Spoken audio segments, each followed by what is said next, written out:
Welcome to In the News for March 11th, 2022. I am Brett Burney from appsandlaw.com.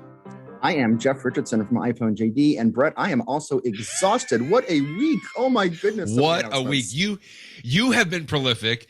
And Apple has, at first, I got to tell you, what we're talking about is on Tuesday. We talked about this last week. On Tuesday, this past Tuesday, Apple had an event that they called Peak Performance, P-E-E-K Performance. And you and I pontificated last Friday about what exactly that was going to mean, along with many, many, many other people we were following.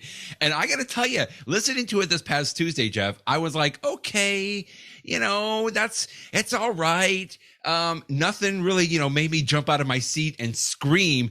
But boy, now that we have had a few days to think about this, and my friend, you have done a great job this week of covering some of the stuff. I'm really intrigued now and excited about what they announced. I don't even know really where to start.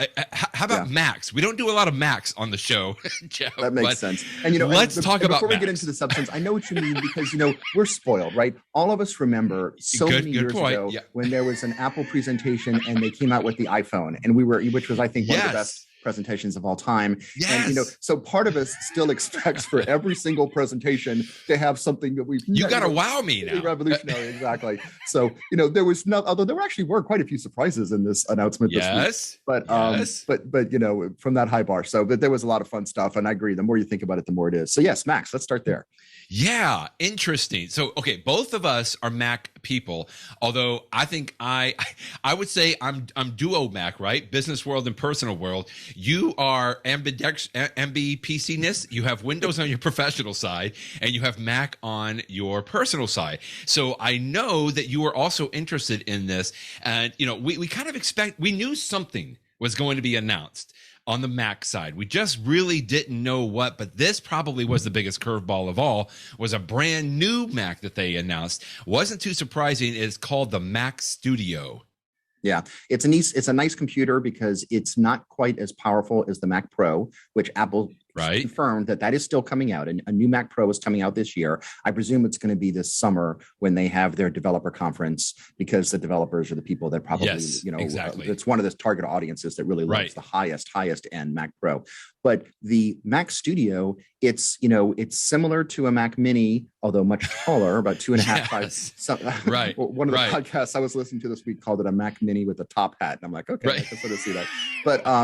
But it's got a ton of power in it. So it's and for the target for the target audience studio, whether it is you make video stuff, it's perfect for, or a lot of high-end audio stuff. I mean, there's a lot of people for whom live in Photoshop. This is going to be a great solution. So I'm not enough of an expert in it to get deep into it, except to say it's obviously super fast, and it's got tons of ports, and it even has ports on the front, which Apple hasn't done in a while. I mean, they really tried to make this as useful as possible, and I love it. So let's just talk about the guts real quick, because that was probably the funniest part of this. We have been talking about the M1 processor for multiple devices, right? And then just a few months ago, the Apple announced an upgrade to the M1, two upgrades really, right? The M1 Max or the M1 Pro. And I got to tell you, I bought a brand new MacBook Pro just a month and a half ago with the M1 Max in it. So on Tuesday, Apple announced the M1 Ultra. I'm just like, all I could think of is like, now I want a M1 Mad Max Pro Ultra-ness. It's like, I mean, how much more can you go? Although we'll talk in a moment. This might be the end of the road for M1. I think Apple kind of showed their hands just a little bit to say, hey, we might be coming up with something else. But anyway, I don't want to get off too much on the Mac Studio, but the fact that you can get this now with an M1 Ultra, which is basically two M1 Max processors kind of put together, it just is a little mind-blowing, like how fast, number one, that Apple is going with this whole M1 world. And number two, the fact that they're so agile in doing something like this is really incredible. Yeah, what Apple is doing with its chips are far beyond what anyone else in the industry, Right. specifically Intel, is Right. doing. And it means that their computers and their iPads and everything else are just so powerful. And Right. one last thing I want to say before I move on to talking about the iMac, which I sort of started my post with today. Right. You and I, Brett, are obviously very much enthusiasts. You use a Mac, as you said, in home and office, and you do these fancy video things with it. So I would consider you a power user. And yet, even for you, Brett, when you chose between the M1, you didn't get the entry level, the M1 Max, the M1 Pro. Exactly. You went for the Max. You decided that the Pro was too much for you. Too much. The Max You're was perfect. And now Apple has gone 2 levels ahead of that. They have the Ultra, which is way more than you. And this sort of gets to the point. So for people that absolutely need all the power, it's fantastic that the Studio Mac is there with the Ultra. And then, of course, if you don't need the Ultra, you can get it with a lesser processor. The point that's been interesting to me is if you're a desktop user, I've been a desktop user ever since I had a Mac Plus in 1988, a very long time. And if you're if you like the bigger screen, which is something that I've always loved at home because I take all these pictures and videos with my iPhone and they're beautiful. And I want to see them on a big screen when I edit them and crop them and adjust the colors and, merge together video and stuff. The iMac 27-inch has been around for a very long time. Apple's been making larger iMacs for, I forget what data put in here, 20 years or something like that. A super long time. And yet it seems like Apple is now done with that because they have now discontinued the iMac 27-inch. Now that makes sense because the current iMac 27-inch uses an Intel processor. It doesn't have, so nobody should be buying that anyway. Last year, they updated the lower end iMac to make it a little bit bigger at 24 inches. And it looks like, and I linked to some people that are speculating on this, it looks like Apple might be done with this market. And so what this means is if you are a home Mac or a business for that matter, if you use a Mac and you like to have a Mac desktop with a really big screen, it used to be iMac 27-inch. That's what you get. And now you don't. And what do you get? Apple is now selling a standalone display, something brand new called the Studio display, which is 27-inch. It's basically the same screen as the iMac 27-inch. And that's great. But then what do you pair it with? Do you pair it with a Mac Studio, which we were just discussing? Because for a lot of people like me, that's above what I need. I mean, that's overkill. Sure, it'd be fun to have, but it's super expensive. Do you put a Mac Mini with it? Well, the thing is, the current Mac Minis are sort of below where you would expect an iMac 27-inch to get. Now, and Apple may update the Mac Minis later this year, but there's sort of this hole for people that are desktop prosumers. Now, if you're a laptop user, you don't have these concerns because Apple is doing a great job with a full line of laptops from the most inexpensive all the way up. And you can have one of those fantastic laptops, hook it up to this brand new Studio display, and you've got something really, really nice. So it's only a small part of their market because I know that Apple sells way, way more laptops than they do desktops. But I just think it's interesting that if you are a desktop user and you like the big screen, for right now, it's a little confusing as to what you should do. Maybe later this year, we'll get more clarity on that. I almost want a lower Mac Studio or perhaps a higher Mac Mini paired with the Studio display. So, and again, things will become more clear in the future. And I don't mean to take away from the fun of Apple's announcement this week, because unlike this one market that I personally happen to fall into, for a whole bunch of other markets like the laptop users and the people that are Studio users and everybody else, it's an exciting week with these new chips and these new form factors. And so it's really interesting. Well, you're not alone in wondering if there's something sort of in that sweet spot middle, right? You linked to another great story from Dan Moren at 6 Colors, and he has a big question mark right here between the Mac Mini and the Mac Studio. Like, is there something else that could fit in there? Like, you don't want to go way to the bottom, certainly. You don't need anywhere near close to all the way to the top of whatever in the world that Apple is doing here with the Mad Max Ultra Pro chip. It's like, is there something in the middle? And I think on one hand it'll remain to be seen. I think Apple knows this. They have been there have been a lot of people that have said Apple has gone away from sort of their roots on that creative side, and they spent a lot of time on Tuesday focusing on the quote, the creative professional, or even that prosumer kind of a thing, right? Video, audio, like photography, like they spent a lot of time on Tuesday talking about this. And I think it was a very good job setting up the Mac Studio, because I do know that there are a lot of people that fall into that range that are thrilled with the Mac Studio, in the sense that they don't want to go all the way crazy onto the Mac Pro. They don't even need the Mac Pro necessarily. But the 27, the iMac Pro 27-inch, whatever that they were looking at wasn't quite enough. And they're very, very, very happy, I think, with the Mac Studio. And it'll remain to be seen kind of where this fits. I don't know if it's the right thing for most people. But you could still do a Mac Mini and get upgraded. Or like you said, to me, the MacBook Pro today is one of the best, because, I don't even think of using the MacBook Pro by itself. If I'm at a desk or at my office, I have 2 or 3 other displays that I'm always using it with. Right. It's just neat that if I need to go travel, like I did this past week, I can just take it with me.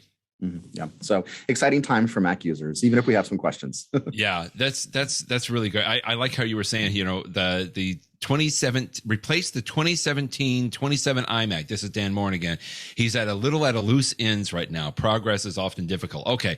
Yeah. I know we don't do a whole lot of Macs on this show, but I'm thrilled that you talked about this. And by the way, can I just say, if even if you're not interested in the Mac Studio, I've been following what Apple is doing on their website for a long time. If you go to their website, like here, you've got the Mac Studio, right? If I start scrolling, it doesn't scroll in like a static kind of a page. They've got, this is some of the best web design I think I have seen. Like as I'm scrolling, it is literally like turning the Mac Studio, which by the way is great because now you can see the back. And I don't know, it's just amazing what Apple is doing on their website, by the way. It's a little bit beside the point, but I know eye candy is an excellent way to put it. Okay, where do we go next? You had posts on the iPad. Okay, let's do iPad. Yes, sir. So you had a great post. I'll bring that up as you start talking about it. Not like anything crazy out of this world, but they really focused on the iPad Air this time. Yeah. And unlike the Macs, where we were identifying some potential holes in the lineup right now, the iPad is just the opposite. They have a great range from the low end iPad, which is really best for education in some lower markets, all the way up to the most powerful iPad Pro. And here it's almost the opposite. It's not that there's holes in the lineup. It's the fact that some models are so close to each other that people may be thinking about, what do I get? And so, I personally use the iPad Pro, and I love the iPad Pro. Don't get me wrong. I use it all day long at work. I use it at home. But the big reason for me that I like the iPad, or one of the biggest reasons, is I like that bigger screen. Hey, a similar theme to what I was talking about with the Mac a second ago. I love the 12.9-inch large iPad Pro, and that size only comes in the iPad Pro. So that's what I have to get. But if you like the traditional iPad size, around 11 inches, which has basically been the size of the iPad since it first came out in 2010, it's a great size. It's not too big. It's not too small. It's, just right, as the Three Bears might say. It's right in the middle size. You now have a question, because although you can get the iPad Pro in that size, and it's fantastic, this brand new iPad Air, it's just about as good as the iPad Pro. It's a similar design with a flat edge, so you can still use the Apple Pencil. And this was true for the prior generation iPad Pro too. It uses a new processor, and it doesn't use the iPhone 13 processor, which I thought it would, which is the A15. It uses, again, these M1 processors that we started out by talking about today. So which my current iPad has too, and it's really fast. So this is going to be a super performance iPad, even though it's a mid-range. It lacks a few features, and I went in my post this week to talk in detail about what you get with the Pro versus the middle. But let's just cut to the end of it. For most people, certainly professional users like lawyers, and even, no matter what business you're in or what your need is, I really think the iPad Air is going to be the best iPad for most people, unless you want something really big like the high-end iPad Pro, or unless you want something really small like the iPad Mini. But if you're in that just right, that middle range, boy, this is a great iPad. And I will mention that I fully expect Apple to upgrade the iPad Pro. Maybe it'll be this fall, maybe it'll be next spring. And when it does so, the gap will increase once again. We've seen this in the past. It will increase between the iPad Air and the iPad Pro. But if you're looking to get an iPad over the next, call it 6 months, unless you have a special need, save some money, get this iPad Air, and use the money that you saved to get yourself a brand new Apple Pencil, or if you already have an Apple Pencil from before, something else. It's a really nice iPad. I remember when we were watching this, we were texting back and forth, which just makes me think we should have like a watch party when these things happen. Good idea, actually. Because you and I are always texting back. But I remember I texted you when they kept making these announcements, Jeff. It's like, okay, the M1 chip in the iPad Air, which is the same one that's already in the iPad Pro. The iPad Air supports the second generation Apple Pencil. The camera is better, almost in line with what's in the iPad Pro. And I remember texting you like, what's the difference? Like you said it very well. That gap got very, very small between the iPad Air and the iPad Pro. And I could not agree with you more. I think for most people that just want a high-end, very nice iPad, the iPad Air, the one that they just announced this past week, is probably the best to go. If you just want to throw money at something, or if you're really, really on the geeky, nerdy side, then the iPad Pro. And I'll just give you a quick example. I have one of the first iPad Pros, and it is that sort of like 10.5-inch size. And I am doing more and more work now, Jeff, where I do have two apps open. Like I'll have a browser and a Microsoft Word, or the other day I had Dropbox and Word. I mean, I'm finding myself doing more multitasking on the iPad, and I yearn for a larger screen to do that. So that's one practical example where I think you already mentioned that it would be great to have. But you had a fantastic bullet point list here of, if you do think you want an iPad Pro, here's some of the advantages of the iPad Pro. Although I like in most of these bullet points, you said, there's a slightly better version of 5G in the iPad Pro, but you're probably not going to need that. Nope. So the iPad Air is good. Or you said the iPad Pro has a slightly better USB-C connector in the iPad Pro, but most people aren't going to know the difference. Get an iPad Air, right? I just love how you did this. It was a very practical set of bullet points in here that you did this past week. Ironically, one of the things I love about my iPad Pro, besides the larger size of it, is that the screen is so beautiful and bright. Yes. However, in the current lineup, the 11-inch iPad Pro doesn't have that super nice screen. So even though the iPad Air lacks it, you're not really losing much when you get the iPad Air versus the iPad Pro 11-inch. So anyway. The other stark difference I know, which I feel like I'm just trying to be nitpicky here, is your iPad Pro has Face ID. You like Face ID. Again, this is one of your bullet points. The iPad Air doesn't have Face ID, but I like the fact that the screen does go to the bezels because they have Touch ID built into the power button. It's not a separate home button that takes up additional real estate on the front of the screen. So anyway, great read. Obviously, I'll have the link in the show notes for folks, because I just loved how you laid out those bullet points there for folks that are interested. You had some other links to other stories. I don't even know. A lot of people were saying a lot of the same thing. I think one of I'll just put some of the links in the show notes here. But this is obviously Jason Snell, who is following this quite a bit on here. I think he had a comment that you linked to, that he's struck by the fact the iPad Air specs show just how efficient Apple can be about standardizing hardware and reusing it across multiple devices. That goes back to some of that thing that we were talking about with using the M1 now in multiple different products. And anyway, I'm pretty excited about where that's going. Yeah, Apple's, a short version of what you just said is Apple really has its act together. I mean, they're seeing the big picture. Okay, good. They're making parts, using them in multiple different places. They are operating on all four cylinders. I'm pretty excited too. Okay, so Macs, iPads. How about some iPhones? You want to talk about iPhones next? Sure. You had another great post. The big thing that you want to talk about is that we now have a green iPhone. Is that right? No. Yeah, exactly. You see, it's the Alpine green and behind me. There you go. You got the colors now. Yes, we have a green iPhone, but the big announcement this week was not a new color. The big announcement was the new iPhone SE. And I tell you what, the iPhone SE, you got to love the iPhone SE. It's as a tech keeps on going. Right. As a tech enthusiast, I am always excited by the high-end iPhone. I love it when we have a new iPhone with an even better camera and better processors and fancy Face ID and all this sort of stuff. But I know the reality is that a whole lot of iPhone users, they don't necessarily care about all those details. They just want something that's going to be a nice iPhone. They want to do texting. They want to do mails. And there's nothing wrong with that, because, just a mid-level, it's like the Papa Bear, the Mama Bear, the Bear, just that mid-level iPhone is going to be great for them. And the SE does a nice job. And what Apple typically does is when they come out with a new SE, and this is now the third generation of it, it's really good. and then not as good as the high end, but it's still a very nice iPhone. And then Apple tends to keep it on the market for a couple of years. And so if you buy an SE when it's been out for 2 years or 3 years, well, then there's really a gap between the SE and the top of the line. But for those times like right now, when Apple, gives you a new version of it, they're really nice buys. So if you're looking for an iPhone right now and you don't want to spend $1,000 on a high-end iPhone, you can get like a $500 iPhone, and it's got the exact same chip as the high-end iPhone 13. And you may say, I don't really care. I mean, I don't need that much speed on an iPhone if I'm just looking at pictures and using Facebook and stuff like that. But it's nice to have the current generation chip, because it means that when you're still using this phone 2, 3, 4 years from now, Apple will still do a good job of supporting it. Whereas if you were to find like an old iPhone right now, which would be about the same price, you're already starting a couple generations behind, and it may not keep up with the new updates to the operating system in the future. So, so this SE is a really nice phone. It has the Touch ID button.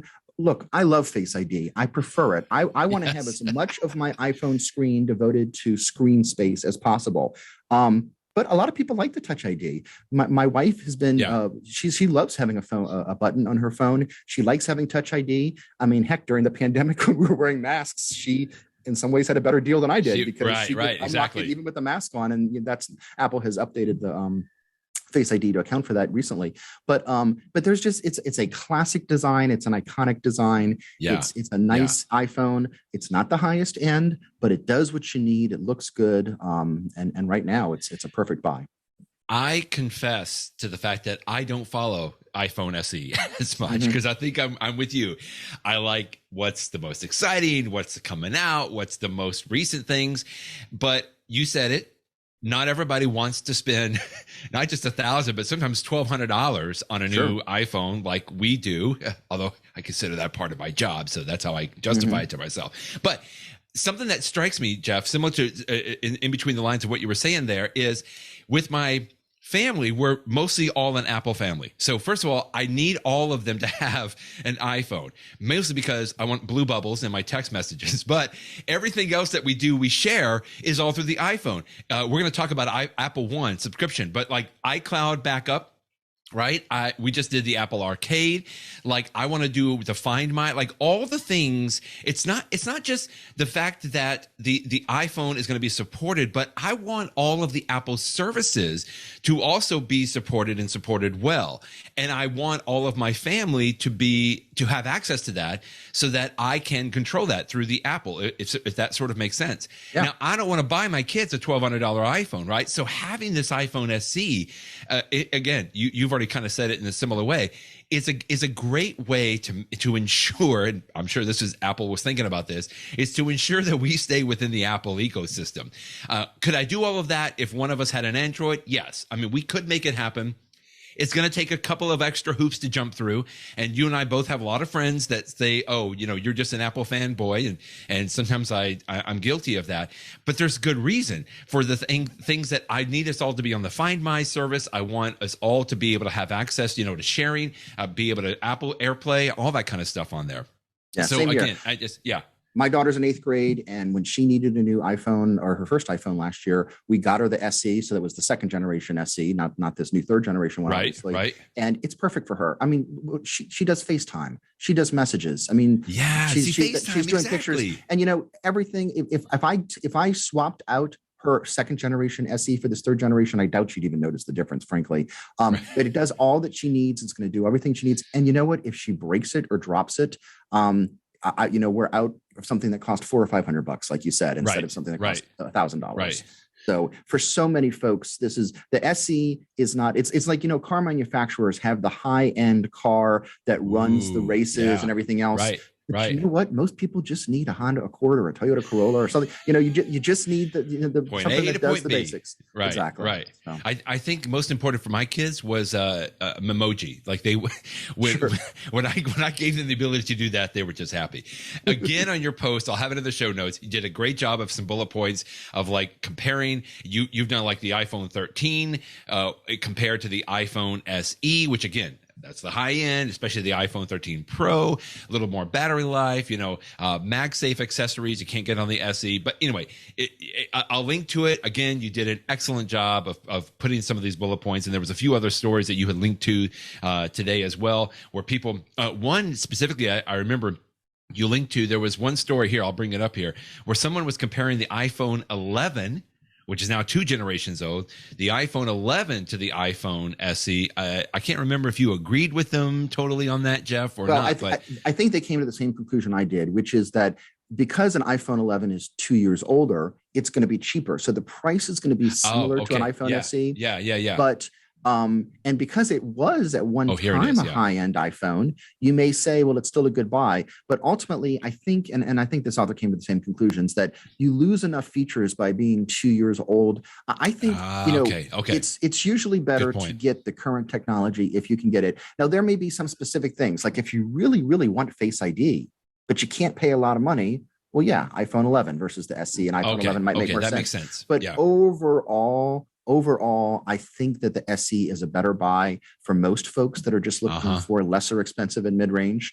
But I guess it's nice to have choices. So.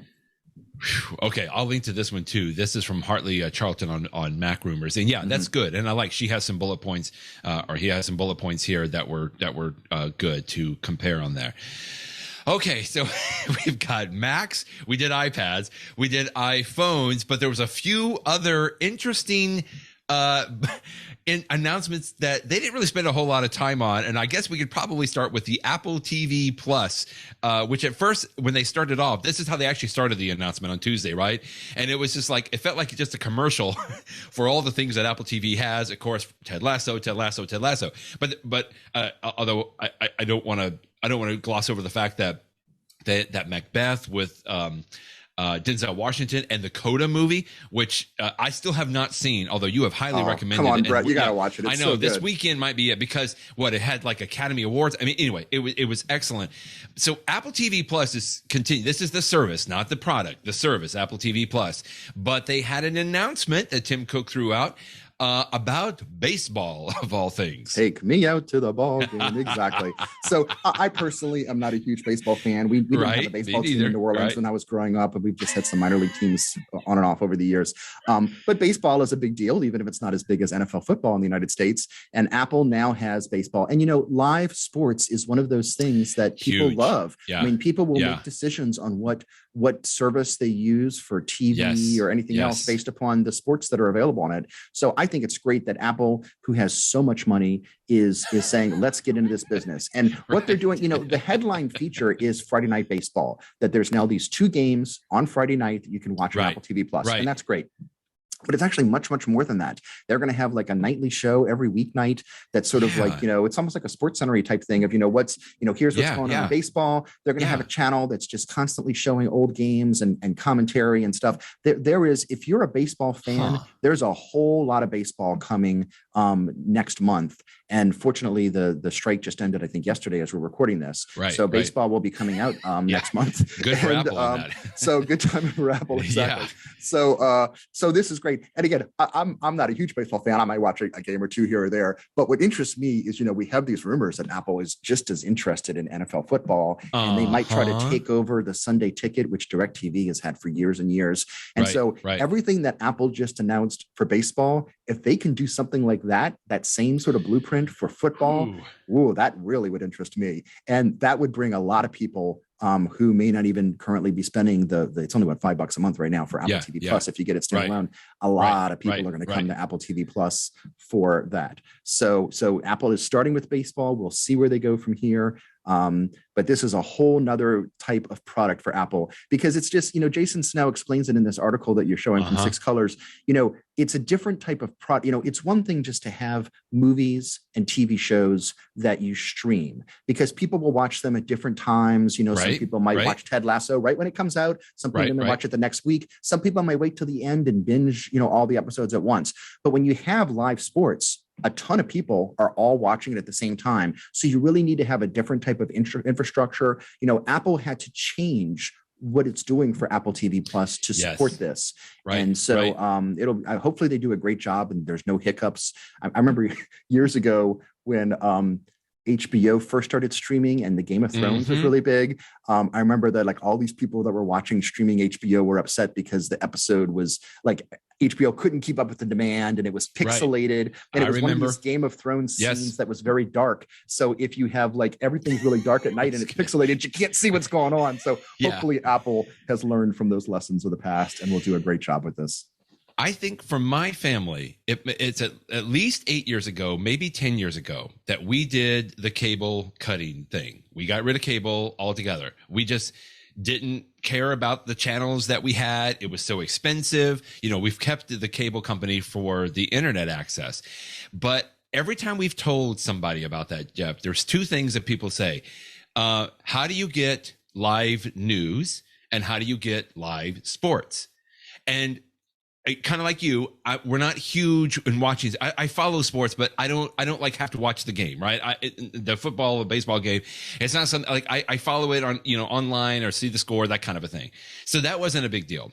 For the news, we were able to stream, like if something's really going to be happening, we're going to be able to find out about it. Mm-hmm. So many years ago, we did that, cut the cord, but I know so many of my friends and people that we know that just like, oh, I can't do that. I can't do that. Mm-hmm. And this is one of the main reasons.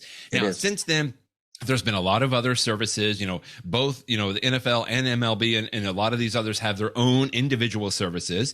And I can only presume that they're doing that for the sake of money, right? As opposed to kind of all bundling it together. A lot of the cable companies, by the way, today will also allow you to stream. Like I know things are a lot different now than they were 8 to 10 years ago. But for, at least for my family, this is the way it's been. But I'm just very excited to see sort of this journey now. And if anybody could have done it, as in getting a deal like this, Apple is certainly at the forefront. I know there's other services and I know some other things are going on, but I think you're right. You did a good job, I think, of highlighting this. And this article from Jason Snell, I think, is also kind of getting to the bottom of like really what this means and what this portends. Like if Apple can make a deal happen with like the NFL, which obviously the United States, you know, would be a huge, there's others probably, they could have done soccer probably, right? Apple could have, and that would have been great for the rest of the world, but unfortunately still here in the United States, it's not as big of a draw. But this is just the beginning, just kind of like what you said. And it's just exciting that if I'm already subscribing to Apple TV Plus, that this is now something like I might watch a baseball game now, especially if I know that Apple's going to throw in some other stuff and some other commentary, you know, to make baseball even just a little exciting. My son is actually pretty interested in it, so I know he's going to love this. But I think what I love is I'm already a subscriber to Apple TV Plus. So this is just an added bonus, right? I'm not going to go out and pay another $15 a month just to get some sports. That's just me. I understand that. But yeah, this is pretty exciting. Much more than I thought when I think I was in the middle of a yawn on the announcement on Tuesday, because I'm like, okay, we get it, Ted Lasso, you know, it's great. But then they dropped this little tiny announcement, and I thought this was great. So thanks for talking about that. One more quick note, you know, you mentioned that the traditional disadvantage of cutting the cord was sports and TV. And of course, this addresses the sports aspect of it. Even on the TV aspect, I mean, nowadays, I'm sorry, news rather is what you said. There are so many ways to get streaming news now. I mean, of course, you can pay for like a YouTube streaming thing. But just this past weekend, Paramount Plus, which is the one that's like, you know, CBS and those stations, they had a special that for 3 months, you could get it for $2 a month. And I figured, well, $2 a month, I mean, I'm going to do it. So, you know, for the last couple of days, we've had Paramount Plus in my house, and there's not a ton on it that we watch. My wife likes a show called The Good Fight, which is sort of a spinoff of The Good Wife. But I noticed when I was looking at Paramount Plus that they run your local CBS channel live. And so if I didn't have cable or DirecTV or something like that, I could actually use the Paramount Plus channel to watch my local news at 10 o'clock Central. And I'm like, you know, this just shows you that, you know, there's cutting the cord it's almost confusing because there's so many options. Exactly. They've really addressed all the things that used to be the traditional drawbacks of you lose the local news and you lose the sports. So Macs, iPhones, iPads, even Apple TV. Now, how about all the small things? to quote a rock band from long ago now. But you had a couple of great links in here. I thought this was great. We always kind of like to see what in the nooks and crannies, sometimes in the slides behind Tim Cook, when they say, there's like little announcements on there. Any that you want to highlight? You had a great story here from John Voorhees, and I think you had another one here from Macworld. Just kind of the bottom of the barrel, as it were. But anyway, just some interesting stuff. We've already talked about the Alpine green color. Woohoo!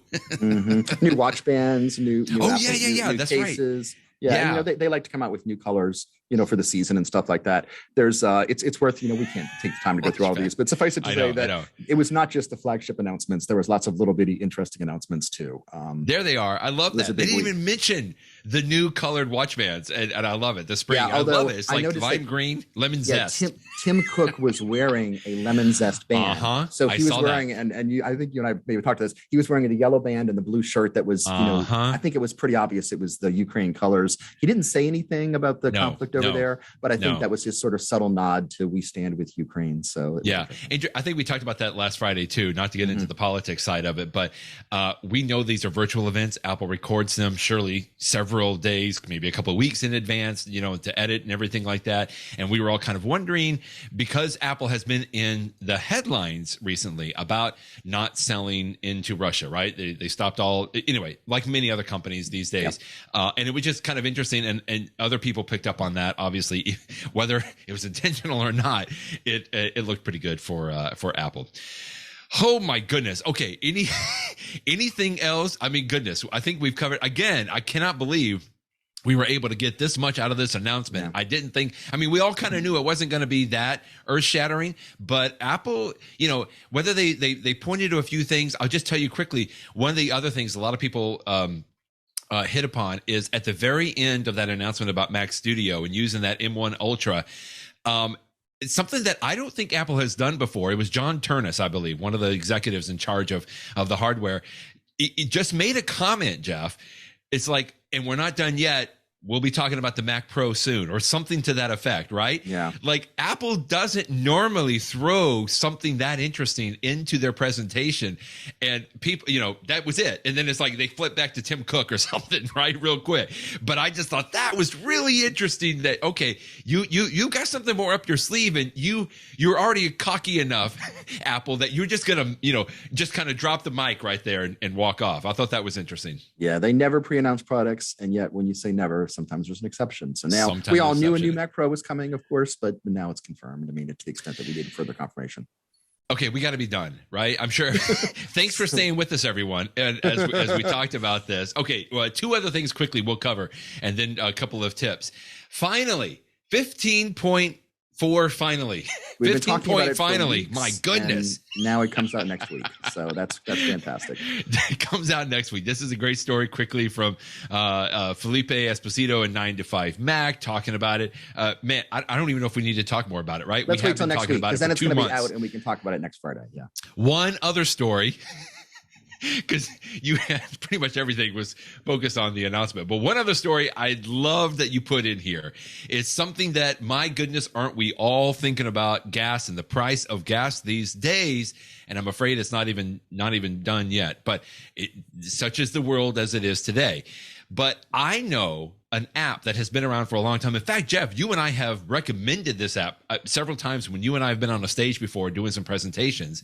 It's called GasBuddy. This has been around for a very long time, right? Yes. It's an app that basically uses the iPhone and your GPS signal to determine where you are so that it can say, here are the gas prices in your immediate vicinity, so that you can decide where you want to go, probably based on price. And I think I don't use GasBuddy, and now I'm happy that I don't, based on the story you linked to, but I use iExit, which is an app that shows you like the exits on an interstate, and they use the GasBuddy information to tell you what the gas prices are around there. But this was a fantastic story from Wirecutter I thought that you linked to. It's not just about gas. GasBuddy, the app GasBuddy, isn't just about gas. Yeah, the headline tells it all. GasBuddy is a privacy nightmare, is what he says. And he just talks about how, I mean, it's not, I suppose it shouldn't be surprising in this day and age that I believe it's a free app that knows your location and where you are. How are they going to monetize that? Well, of course, they're going to sell that information. So take a look at this article. If you're concerned about privacy, and if you use GasBuddy, or if you're contemplating using it with the rising gas prices, he has some alternatives that you might want to use, including, for example, just the online GasBuddy website, which gets you the same data without the app. So, all of us are, to a certain degree, we're giving up privacy when we use a lot of these small devices that are with us all the time and know where we are. But, I always try to limit how much third-party apps are just completely exploiting my privacy. And after reading this article, GasBuddy, the app is probably not one I'm going to use. So he even mentions quickly not just the online web browser GasBuddy, but Google Maps or even Waze. And I didn't even realize they do that. That's really cool. I know. I think that's great. And then he also threw in here, I didn't know if you're on Geico auto insurance, apparently Geico also offers a browser-based cheap gas search engine. And he says you can type in your zip code, right? So you kind of have to manually do it as opposed to letting the app find you automatically. Anyway, great little tip in here. It's not very long, and we'll link it in the show notes, but I'm glad that you put that in just because I knew that's going to be something relevant a lot of people are looking at these days. In the know, here's my tip. I just got back last night from a business trip. It was actually for a conference in New York City. And it was kind of a last minute thing, but it was a conference I needed to go to for my company. And there was good and bad. I actually rode the train, number one, so that was good because I know today the airlines and the airports are just not the best place to go.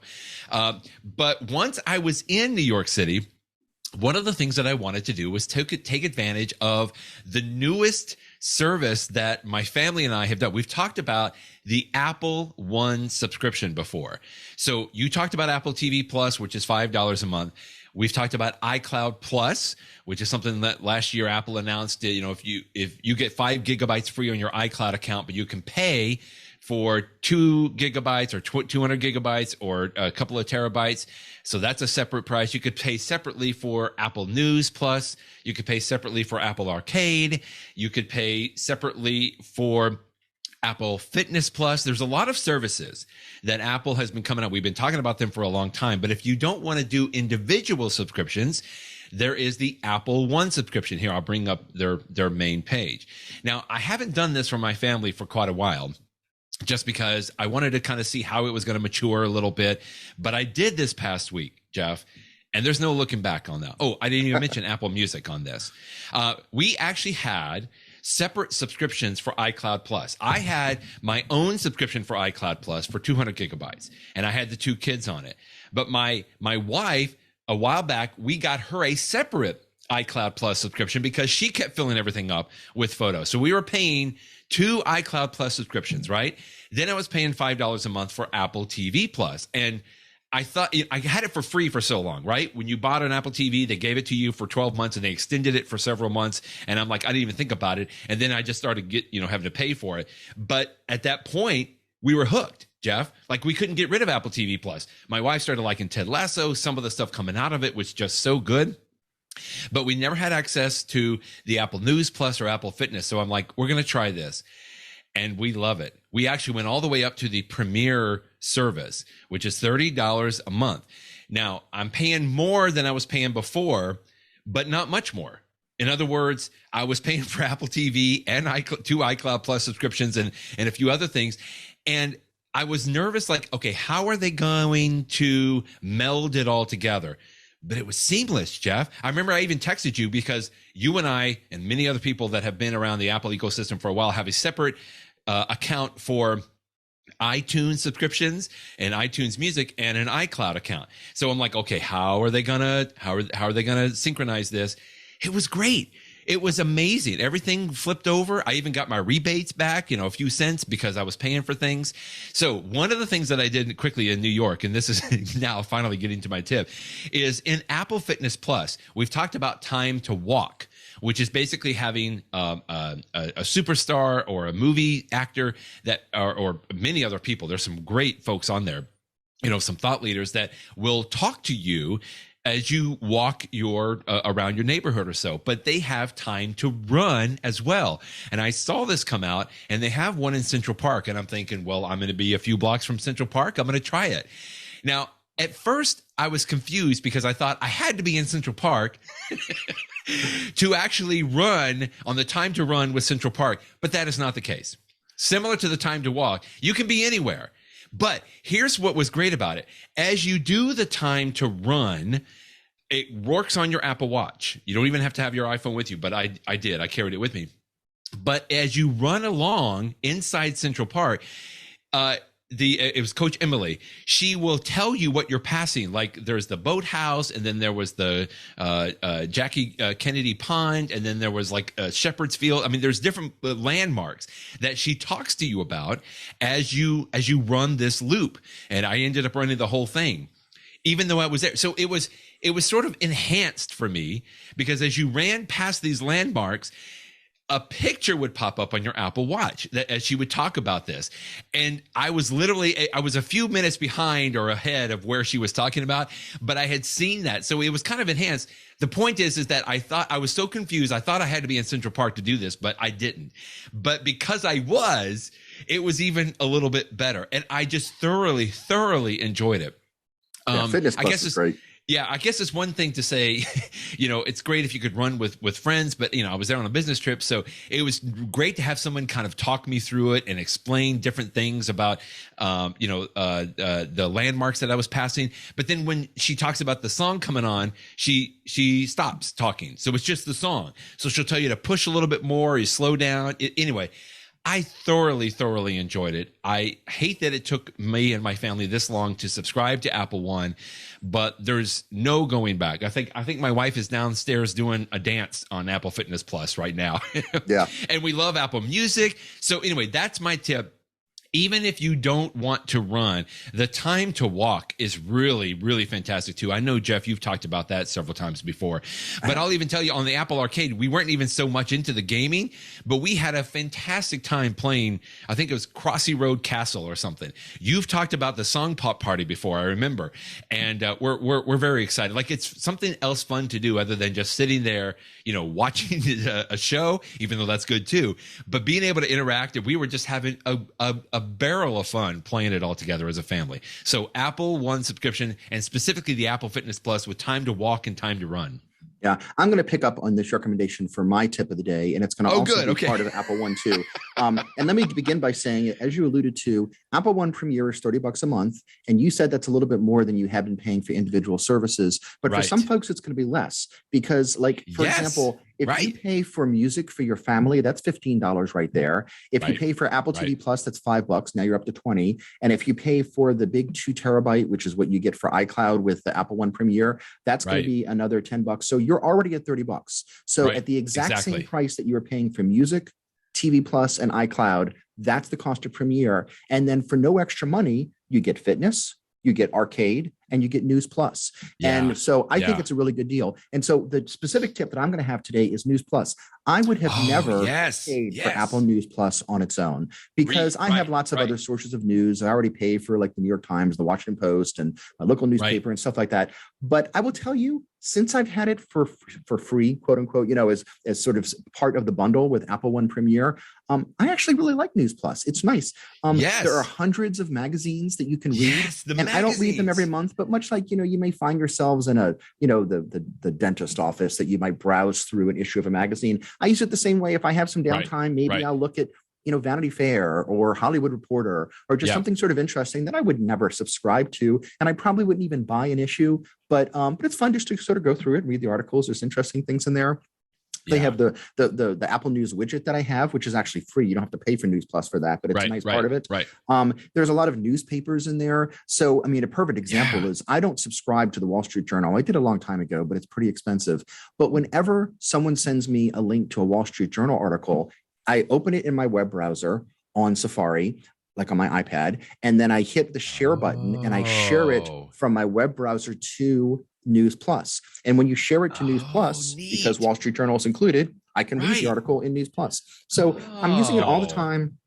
It's nice. It's not revolutionary, but I like having on the news. I have a widget on the front of my iPad that's showing me the top stories. I can click on them to read them. It's just a nice little extra thing to have. And again, I'm not paying any extra for it because I would have already paid the $30 for some of the other component parts.